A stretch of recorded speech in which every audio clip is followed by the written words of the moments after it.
Vamos mudar agora de assunto, falar que teve uma entrevista ontem, não sei se você acompanhou, no jornal da CNN, na qual o Procurador-Geral da República falou sobre a CPI da pandemia. Augusto Aras disse que foram entregues provas desconexas pela comissão e que deu até sexta-feira para que sejam entregues os documentos que ainda faltam. Vamos então ver um trecho do que ele disse. No dia 25 de novembro, nós recebemos da CPI 1.200 páginas do relatório em que são descritos fatos e indiciados 12 autoridades com prerrogativa de foro no Supremo Tribunal Federal. Naquele momento, a CPI dizia entregar as provas que estariam vinculadas aos fatos de autoria daquelas pessoas indiciadas.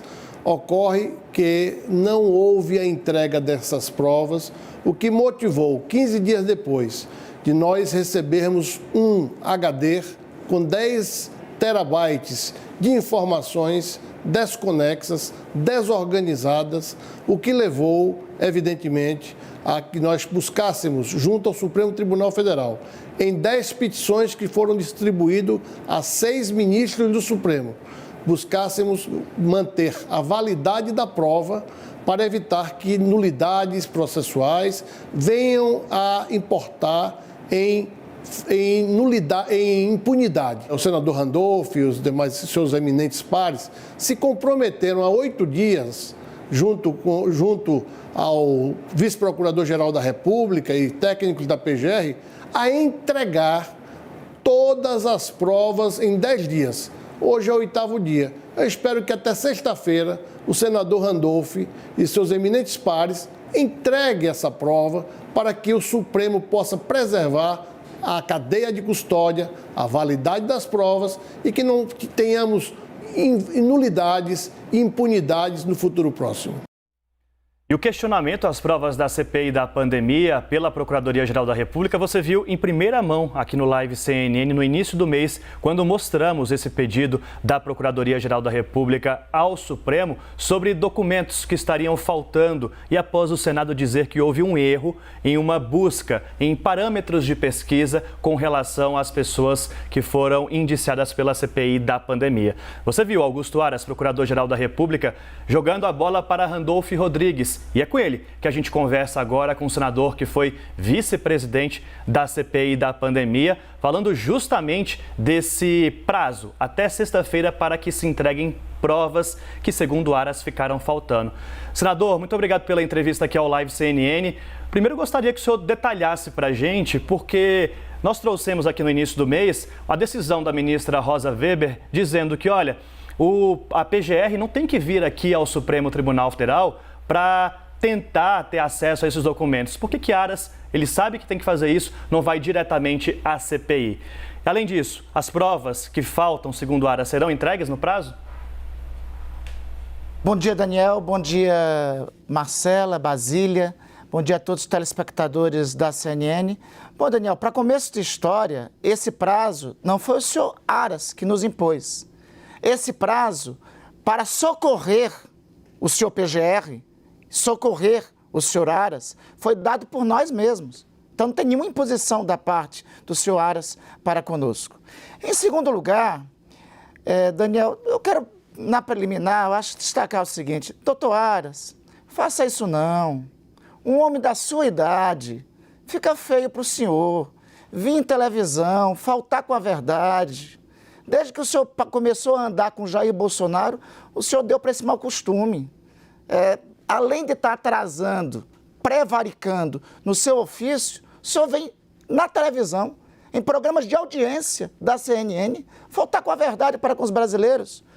Vamos à história completa, Daniel. Entrega do relatório. Doutor Aras, não foi 27 de novembro, foi 27 de outubro. A prova está aqui, olha. Sabe o que é isso, Daniel? Isso daqui é do site da PGR, da entrega do relatório da CPI. Continuemos.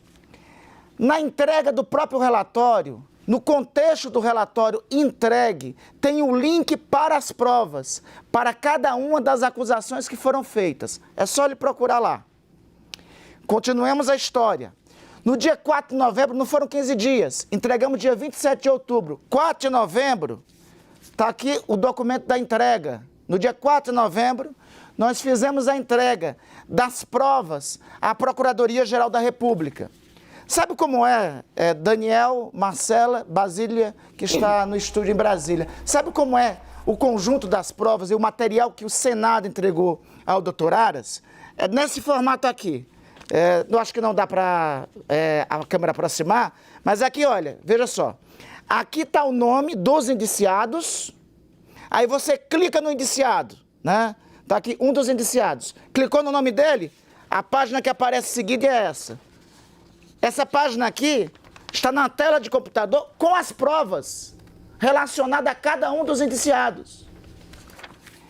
Depois disso, na semana passada, o senhor PGR mandou interlocutores lá comigo, no meu gabinete. Eu reuni a equipe técnica da CPI. O que eles vieram dizer? Que além disso tudo, e veja, você lembrou bem, Daniel, eles foram lá conosco depois de receberem um pito da ministra Rosa Weber. A ministra Rosa Weber, como você disse, respondendo ao Ministério Público, à Procuradoria-Geral da República, disse o seguinte: não se tratando de medidas sujeitas à cláusula de reserva de jurisdição, não a óbice, que o Ministério Público ou mesmo a Polícia Federal operacionaliza a execução das diligências que repute cabíveis, tais como expedição de ofícios e outros órgãos estatais. Mesmo assim, então, depois desse pito que eles receberam do Supremo Tribunal Federal, mais um, porque eles vivem recebendo. Lembram do Inspetor-Geral da República, que a mesma ministra Rosa Weber anteriormente os chamou? Teve esse pito novo. Depois desse pito, nos procuraram. E aí pediram o detalhamento. Ou seja, o que é o detalhamento? Não é a individualização, que já estava lá desde o dia 4 de novembro, como acabei de mostrar em documentação para os senhores. Eles queriam que nós disséssemos qual a prova relativa dentro dessa individualização. Nós o fizemos. Se o doutor Aras quiser que o Senado ofereça a denúncia, nós procuraremos ofertar. Só que essa atribuição não diz respeito a nós, Marcelo, Daniela, Basília. Essa prova, a oferta da denúncia, segundo o nosso ordenamento constitucional, diz respeito à Procuradoria-Geral da República. Eu acho que o doutor Aras deve ler a Lei Orgânica do Ministério Público, o artigo 27, que fala das atribuições dele. Aliás, ele recebe mais de 60 mil reais em salário para cumprir o serviço dele, para pegar no serviço, como nós pegamos 6 meses fazendo trabalho, fazendo investigação. Por fim, eu queria só apresentar para vocês a diferença de tratamento. Daniel, Marcelo e Basília. Nós fizemos a entrega um dia depois da Procuradoria da República, da primeira instância, a Procuradoria da República aqui do DF, daquelas pessoas que não têm foro privilegiado. A Procuradoria da República, da primeira instância, no dia 14 de dezembro, protocolou, olha o tamanho da denúncia, protocolou essa ação civil pública, pedindo uma indenização às vítimas da pandemia em 60 bilhões de reais por parte da União. E já instaurou inquéritos, como no caso da Conitec, e distribuiu os inquéritos e as responsabilidades entre os procuradores. Os procuradores da primeira instância, Daniel, não foram atrás da CPI, pedir novas provas, pedir material, já fizeram diligências. O que nós queremos do doutor Aras é que ele faça o serviço dele. Nós já fizemos e os colegas dele da primeira instância já estão fazendo. Então gostaríamos que eles começassem a cumprir. Porque se coubesse a nós, a CPI, fazer oferta e denúncia, nós já teríamos feito. O doutor Aras está inaugurando uma figura nova. Aliás, eu acho que ele está esquecendo que o que é inerte é a jurisdição. A jurisdição é inerte. O Ministério Público não. A não ser que ele esteja querendo criar um princípio novo. O princípio da inércia ministerial ou da inércia da Procuradoria-Geral da República. A propósito, inércia é o que mais tem tido no último período por parte da Procuradoria-Geral da República, sobretudo em relação a Jair Bolsonaro. Senador, a Marcela e a Basília ainda têm perguntas para o senhor também. Eu só gostaria que o senhor esclarecesse um ponto, porque quando a Procuradoria-Geral da República foi ao Supremo pedindo justamente isso, que tivesse acesso, eles alegam que no relatório que eles receberam, no relatório final, tinha uma documentação em anexa. E essa documentação em anexa, que acredito ser essa que o senhor mostrou agora, com a relação dos nomes das pessoas indiciadas, linkadas com as provas, houve uma falha, inclusive admitida pelo Senado Federal, nos parâmetros de pesquisa. Quando eles buscavam as provas apresentadas na CPI junto às pessoas que foram indiciadas, houve uma falha corrigida e uma nova documentação foi encaminhada. Nesse ponto, a PGR também gostaria de saber quem ainda tem acesso a esses materiais, mesmo com a conclusão da CPI da pandemia, materiais sigilosos. Isso de fato ocorreu? Ocorreu de que forma? Isso, inclusive, Daniel, mostra a diferença de tratamento do Dr. Aras. Veja, o senhor Carlos Bolsonaro fez uma denúncia em relação à cúpula da CPI sobre o vazamento de documentos sigilosos. Aliás, de vazamento de documentos sigilosos, a família Bolsonaro entende muito bem, né? Mas ele fez essa denúncia. O Dr. Aras pediu alguma prova sobre isso? Não. O que foi que ele fez? Pediu logo a oitiva do presidente Omar Aziz e do senador Renan Calheiros. Apenas com uma denúncia que chegou até eles, apenas com a denúncia que foi ofertada. Dá para perceber a diferença de tratamento? Veja, o que nós fizemos instalar com ele nem precisaria dessa individualização, nem precisaria desse detalhamento. Repito, desde 4 de novembro está isso.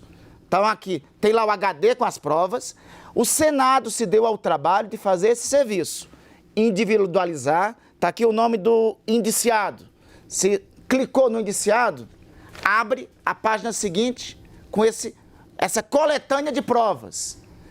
Só que agora o que eles pediram para nós é que o seguinte, a gente diga, olha, o indiciado X, qual é a prova específica? Isso, me permita, já é fazer o serviço deles, mas nós vamos fazer. E eu quero sempre comparar Daniel, Marcela, Basília, e para todos os telespectadores entenderem. Eu quero fazer a comparação. O mesmo tratamento, os colegas do Dr. Aras da primeira instância não deram. Eles foram eficazes. Desde o dia 14 de novembro já tem uma ação civil pública que está na 20ª Vara da Justiça Federal aqui em Brasília. Desde o dia 14 de novembro, desde o último dia 8 de fevereiro, já tem um inquérito policial instaurado e outros procedimentos em curso. Eu acho, se o doutor Aras tiver dificuldade, ele pode pedir uma consultoria dos colegas de Brasília, da Procuradoria da República da primeira instância. Talvez possam auxiliá-lo mais eficazmente no encaminhamento do que até agora não andou. Por fim, Daniel, os colegas da primeira instância já pediram inquérito policial. O doutor Aras fez uma petição ao Supremo. Nós procuramos, conversando com a Procuradoria, dissemos, por que não foi inquérito? Eles disseram para nós, vocês podem pedir inquérito. Tudo bem, mas esse serviço de vocês, mas nós vamos pedir. Peticionamos na semana passada, falando com o ministro Fux. Reunindo com o ministro Fux, o próprio ministro Fux disse, mas olha, quem devia fazer isso era a Procuradoria. Mas eu disse, não, estamos pedindo. O senhor peça posicionamento da Procuradoria. Nós já estamos fazendo serviço. Se o doutor Aras quer arquivar tudo, quer servir a Jair Bolsonaro como ele está servindo desde o começo, e desta forma, inclusive, ofendendo a tradição do Ministério Público, da Procuradoria-Geral da República, é melhor ele fazê-lo, ao invés de ficar embromando, ao invés, fica feio para um homem da idade dele, com a história dele, a essa altura, vir em um canal de televisão como este, faltar com a verdade, distorcer os fatos, sobretudo quando os fatos têm esses documentos todos, que contrasta com o que ele expôs aqui. Senador, bom dia. Obrigada por falar com a gente. Marcela falando com o senhor agora. Senador, essa possibilidade de pedido de impeachment do Procurador-Geral da República, Augusto Aras, é para pressionar, porque, de fato, os senhores acreditam que isso pode acontecer? E qual o argumento? Marcela, não é para pressionar, é para ver se ele faz o serviço dele. Se ele pega no serviço, se ele trabalha, se ele toca o material que está diante dele. Olha, repito, a jurisdição não prevê, isso inclusive a ministra Rosa Weber já tinha advertido antes, não cabe na ordem da jurisdição a figura do espectador-geral da República.